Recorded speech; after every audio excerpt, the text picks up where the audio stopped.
One minute, we were facing eviction. The next, my 15-year-old son was a Silicon Valley unicorn.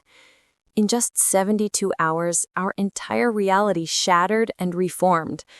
The California sun, usually a warm comfort, felt like a harsh, judgmental spotlight on our dilapidated trailer home. I remember standing outside, the air thick with heat and despair, staring at the peeling paint and broken steps that had become our prison. Then, everything changed. My son, my quiet, brilliant boy, became someone the world suddenly wanted, a genius, a prodigy, a miracle. But beneath the glow of newfound wealth, something darker was waiting. I'm Sarah Miller, 45, a single mother working 2 minimum wage jobs in Fresno. My son is Ethan Miller, 15, a brilliant but socially awkward high school student. Life for us was a constant balancing act, me juggling shifts at a diner and a cleaning service, him juggling school, loneliness, and dreams too big for our small trailer. We were drowning in debt. My medical bills from a recent injury piled up, and I couldn't afford a reliable car to get to my jobs. We were 2 months behind in rent, and every knock on the door made my stomach twist with dread. Ethan tried to hide how bad it was. He'd say he wasn't hungry so I could eat, or claim he didn't need new shoes when his old ones were tearing apart. I'd lie awake at night, staring at the cracked ceiling, wondering when I'd completely failed him. Then, one Tuesday night, everything changed. I was sitting at our wobbly kitchen table, staring blankly at an overdue notice from the electric company, the kind that starts with "Final Warning." My hands were trembling when Ethan burst through the door, his breath ragged, eyes wide with a mix of terror and excitement. He shoved a crumbled piece of paper into my hand. It was a contract, an official, printed document bearing the logo of a major tech firm. I scanned it, not believing my eyes. An offer of $10 million for something called Chrono Shift. He whispered, "Mom, they want to buy my game." The meeting took place the next day at a mirrored skyscraper in downtown San Francisco. The building shimmered like a blade in the sunlight, and as we stepped into its spotless lobby, I felt completely out of place in my faded jeans and thrift store shoes. We were escorted by 2 men in suits to a stark white boardroom overlooking the bay, where a man named Mr. Julian Vance, around 60, sat waiting behind a glass table that seemed too perfect to touch. Vance was the CEO of Nexus Corp. His presence filled the room, calm but cold, like someone who had long forgotten what it meant to struggle. He gestured for us to sit, sliding a new stack of papers toward me.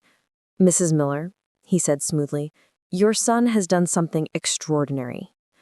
His proposal was clear yet deeply unsettling. $10 million for the intellectual property of Ethan's game, Chrono Shift, plus a $500,000 annual consulting fee for Ethan if he signed a lifetime non-disclosure agreement.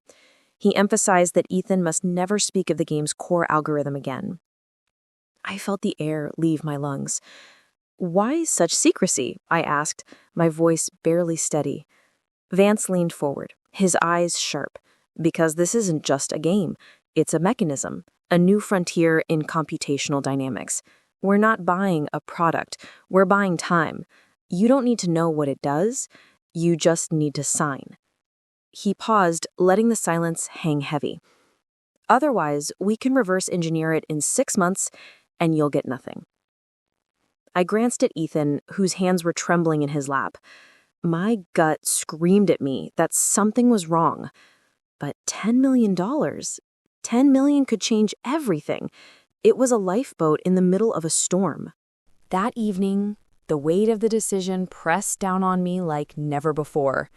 My sister, who'd been quietly lending us money for months, called in tears. "Sarah, you can't keep living like this," she said. "Take the deal. Do what's best for Ethan. You deserve a break." Her words echoed in my head long after the call ended. I owed her more than I could ever repay, And I knew she was right about one thing. We couldn't go on like this. I paced the small trailer, every step creaking beneath me. Was I about to sell my son's soul for comfort? The money meant freedom, health insurance, college, safety. But something about Vance's calm smile, his obsession with secrecy, felt wrong. Ethan sat at his desk, hunched over his laptop, whispering, "It's just code, Mom, just numbers and logic. But it's our code. We earned this." I wanted to believe him. I wanted to trust that this miracle wouldn't turn into a nightmare. Yet deep down, the thought gnawed at me. What if we were giving away more than we understood? That night, I barely slept. The wind rattled the trailer's thin walls, and every sound felt like a question I couldn't answer. By morning, I made my choice. I drove back to San Francisco alone, clutching the papers in my hands. When I signed the contract, the pen felt heavier than any weight I had ever lifted. Ethan became a paper millionaire, and I, the mother who had saved him or doomed him, sealed our silence with my trembling signature. We moved into a sprawling mansion in Palo Alto, a glass and steel monument to wealth. The infinity pool shimmered under the sun, the marble floors reflected our footsteps, and yet it all felt wrong. Cold, sterile, too quiet. Every door locked automatically, every window was tinted. The high-tech security system, supposedly for our safety, watched us like invisible eyes. Ethan spent endless hours in his new home office, the glow of his screens lighting up his pale face. But he wasn't coding. I'd catch glimpses of him reading encrypted documents, scanning financial news, his expression tightening with every headline. One night, I heard him whisper on the phone, "It's spreading faster than we thought." My stomach turned. Nexus Corp's assistant, Chloe, began visiting the house frequently. She smiled politely, always in control, but her presence chilled me. She seemed to appear whenever Ethan mentioned the word algorithm, as if summoned by some invisible signal. Her eyes were sharp, calculating, and every time she left, Ethan would delete his browsing history. I started to feel like a guest in my own home, living inside someone else's script. One night, when Ethan had fallen asleep at his desk, I couldn't resist anymore. I slipped into his office. Papers were scattered everywhere. Code fragments, equations, strange diagrams. Beneath his massive keyboard, I found a cheap plastic USB drive, the kind you buy at a gas station.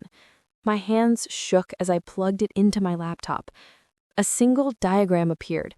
It wasn't a game layout, it was a detailed schematic for a distributed quantum computing network, something far beyond anything a teenager should have built. My blood ran cold. Whatever Ethan had created, it wasn't just software, it was power.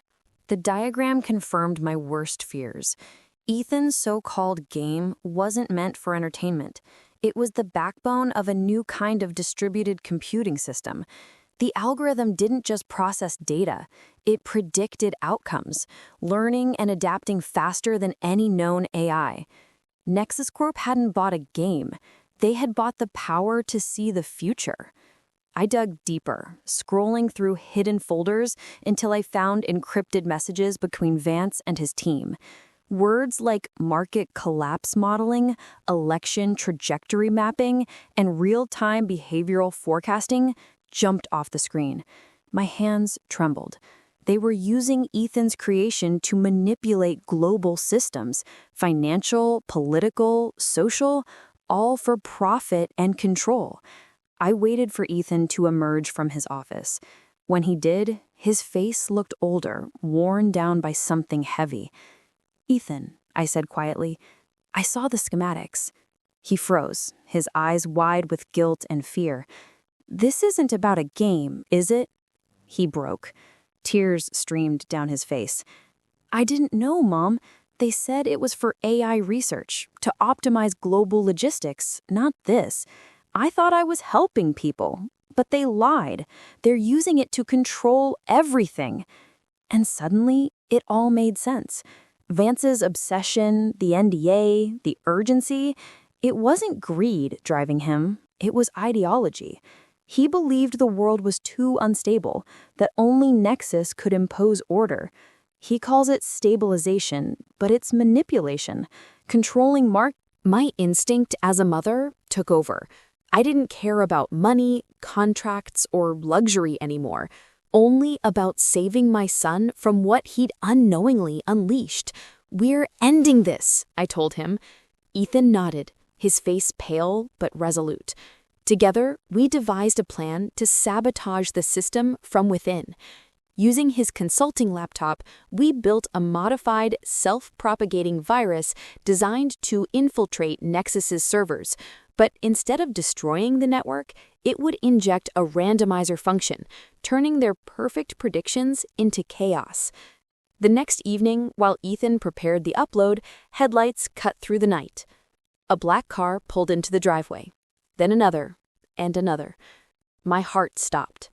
Julian Vance himself stepped out, flanked by two men in suits. His expression was no longer polite, it was fury incarnate. He stormed inside, his voice echoing through the mansion. "You betrayed the future, Sarah." He lunged toward Ethan's laptop. I grabbed his arm, and we struggled, crashing into a glass table. "You don't understand. You're not saving the world, you're enslaving it." Ethan, trembling but determined, grabbed a heavy bronze statue from the shelf and hurled it at Vance. The glass walls shattered, alarms blaring as the system detected the breach. In that chaos, Ethan hit enter. The virus launched. Across the globe, Nexus's predictive models began to fail, their algorithms turning against themselves. Within minutes, the company's systems spiraled into digital confusion. Federal agents arrived moments later, men who had been secretly investigating Nexus for market manipulation. Vance was handcuffed on our front lawn. We lost the mansion, the luxury, and most of the money. But the court ruled that Ethan's consulting fees, the first $500,000, were his to keep. The NDA was voided. We were free again, though scarred by the cost of our choice. We returned to Fresno, but this time to a small, honest house with a real garden and a sense of peace that money had never given us. The noise of wealth was gone, replaced by the quiet rhythm of rebuilding. I found a steady administrative job, nothing glamorous, but enough to live without fear. Ethan went back to being a regular teenager, coding for school projects and spending weekends fixing old computers for neighbors. The world didn't see him as a prodigy anymore, but that was a relief. He finally had a chance to just be a kid.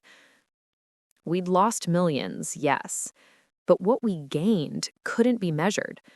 The experience stripped away every illusion I had about success. Money can buy safety, but never peace. It can fix the cracks in your walls, but not the ones inside you. One afternoon, I took the original crumpled contract, the same one that had once promised salvation, and framed it. I hung it in my closet where I'd see it every morning, not as a symbol of regret, but as a reminder of the line we refused to cross again. Ethan used part of his remaining money to start a small scholarship fund for young programmers, one dedicated to ethical coding. We learned the hardest truth. Being poor is temporary, but losing your conscience is forever. The only contract that truly matters is the one you make with yourself. When something seems too good to be true, it isn't an opportunity. It's a test. And this time, we finally passed. Sometimes the greatest fortune isn't measured in money, but in the strength it takes to walk away from corruption. We learned that true wealth lies in integrity, in the quiet certainty that your soul is not for sale. Running from a life of gilded lies wasn't failure, it was freedom. We gave up millions, but we kept our humanity. If this story of choice and consequence touched you, please hit the like button and share it with someone who needs to hear it. Would you have taken the deal? or walked away like we did,